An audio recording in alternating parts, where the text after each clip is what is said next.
मुख्यमंत्री देवेंद्र फडणवीसांचा रविवारी दिल्ली दौरा, भाजपच्या केंद्रीय निवडणूक समितीची दिल्लीत महत्त्वाची बैठक। आगामी मुंबई महानगरपालिका निवडणुकीच्या पार्श्वभूमीवर उपमुख्यमंत्री एकनाथ शिंदे ऍक्टिव्ह मोडमध्ये। दक्षिण मध्य मुंबई लोकसभा मतदारसंघातील विविध पदाधिकाऱ्यांची बैठक। जैन धर्माचे लोक सर्वात जास्त टॅक्स भरतात, जैन धर्माच्या मुनींचं मोठं विधान।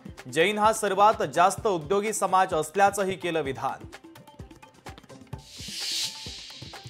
शेतकऱ्यांनी धीर धरावा, मदत मिळणार। कृषी मंत्री दत्तात्रय भरणे यांचं लोकशाही मराठीच्या पश्चिम महाराष्ट्र संवादमधून आश्वासन। आम्ही सुरुवातीपासून बोट चोरीचा आरोप करतोय, आमदार विलास भुमरेंनी कबूल केलं। हर्षवर्धन सपकाळ यांची टीका। आमदार शिवाजी पाटील यांच्यावर हनी ट्रॅपचा प्रयत्न, 25 वर्षीय आरोपीला त्यांच्याच मतदारसंघातून अटक। गेल्या वर्षभरापासून आरोपीकडून पाटलांना ब्लॅकमेल।